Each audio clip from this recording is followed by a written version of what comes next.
حیدر اپنے bed room میں دراز میں کچھ ڈھونڈ رہا ہے۔ باہر سے شندانہ کے مسلسل بولنے کی آوازیں آ رہی ہیں۔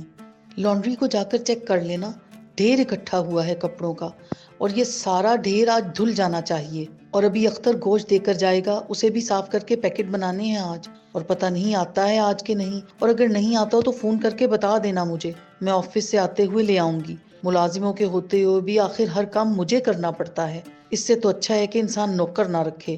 حیدر کمرے میں شندانہ کی یہ ساری باتیں سن رہا ہے، وہ بڑا بیزار لگ رہا ہے شندانہ کی ساری گفتگو سے، اور پھر وہ انہی خفا تاثرات کے ساتھ واش روم میں گھس جاتا ہے۔ درِ شہوار بیڈ روم میں داخل ہوتی ہے اور تسبیح بیڈ سائڈ ٹیبل پر رکھتے ہوئے جمائی لیتی ہے اور پھر بستر پر سونے کے لیے لیٹ جاتی ہے۔ منصور ایک لمبی سڑک پر واک کر رہا ہے اور اپنے کچھ دوستوں کے ساتھ خوش گپیوں میں مصروف تیز تیز چل رہا ہے۔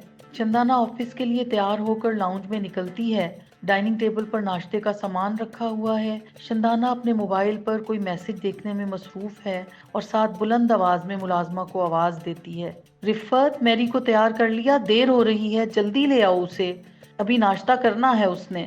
اور ساتھ ہی سیل فون پر کوئی کال کرنے لگتی ہے اور کال ملا کر کسی سے بات کرنے لگتی ہے۔ ہیلو، السلام علیکم سعید صاحب، میں ٹھیک ہوں۔ اچھا، میں نے آپ سے یہ کہنا تھا کہ میں 10 بجے کے قریب سائٹ کا چکر لگاؤں گی۔ ہاں ہاں، وہ پتہ ہے مجھے۔ نہیں، اس کی آپ فکر نہ کریں، وہ میں دیکھ لوں گی۔ اتنی دیر میں ملازمہ میری کو لیے لاؤنج میں آ جاتی ہے۔ میری کا موڈ بے حد خراب ہے۔ شندانہ فون پر بات کر رہی ہے جبکہ ملازمہ میری کو پچکارتے ہوئے لا کر ٹیبل پر بٹھاتی ہے۔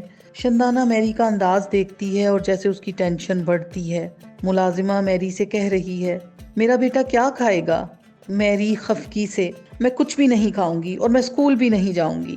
شندانہ ابھی بھی فون پر سعید کے ساتھ بات میں مصروف ہے اور وہ ساتھ ساتھ ملازمہ کو اشارہ کرتے ہوئے کہتی ہے، دودھ لا کر دو اسے، پھر ساتھ ہی دوبارہ فون پر بزی ہوتی ہے۔ سوری سعید صاحب، ہاں کیا بتا رہے تھے آپ؟ دوبارہ فون پر بات سننے میں مصروف ہو جاتی ہے۔ ملازمہ دودھ لینے کچن میں چلی جاتی ہے۔ حیدر اتنی دیر میں اپنا بریف کیس پکڑے لاؤنج میں آتا ہے۔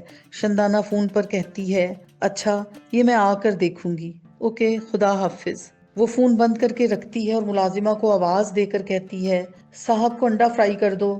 ملازمہ اندر سے آواز دیتی ہے، اچھا جی۔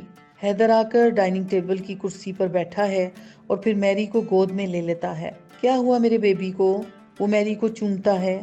شندانہ سلائس پر جیم لگاتے ہوئے کہتی ہے، وہی جو روز ہوتا ہے، مجال ہے جو یہ کسی دن خوشی سے اسکول چلی جائے۔ میری بے حد خفگی سے چلا کر کہتی ہے، ممی آئی ہیٹ یو۔ شندانہ جواباً خفگی سے اسے کہتی ہے، یہ آئی نو۔ وہ سلائس حیدر کی پلیٹ میں رکھتے ہوئے کہتی ہے۔ منصور گھر کا دروازہ کھول کر اندر داخل ہوتا ہے اور لاؤنج میں بیٹھ کر اپنے جاگرز اتارنے لگتا ہے۔ منصور اپنے بیڈ روم میں جاگرز پکڑے داخل ہوتا ہے اور سوئی ہوئی درِ شہوار کو آواز دیتے ہوئے جاگرز ڈریسنگ روم میں رکھتا ہے۔ درِ شہوار اٹھ جائیں آپ، 8 بجنے والے ہیں۔ منصور واش روم جاتا ہے۔ درِ شہوار، نہیں اٹھ رہی ہوں۔ منصور کچن میں کوکنگ رینج پر چائے کا پانی رکھ رہا ہے۔ وہ فریج سے دودھ نکال کر کاؤنٹر پر رکھتا ہے، کپ نکال کر رکھتا ہے، پھر اپنی اینک ٹھیک کرتا ہوا کچن سے باہر نکل جاتا ہے۔ منصور ایک کاٹیج نما گھر کا بیرونی دروازہ کھول کر باہر پڑا اخبار اٹھاتا ہے اور ایک نظر باہر دیکھتے ہوئے لان کو واپس دروازہ بند کرتے ہوئے اندر آ جاتا ہے۔ منصور درِ شہوار کی بیڈ سائڈ ٹیبل پر چائے رکھتا ہے۔ درِ شہوار اور اس کے درمیان مسکراہٹ کا تبادلہ ہوتا ہے۔ درِ شہوار چائے کا مگ اٹھاتے ہوئے کہتی ہے، تھینک یو۔ باہر جاتے ہوئے منصور کہتا ہے، یو آر آلویز ویلکم۔ حمید نہیں آئے گا آج؟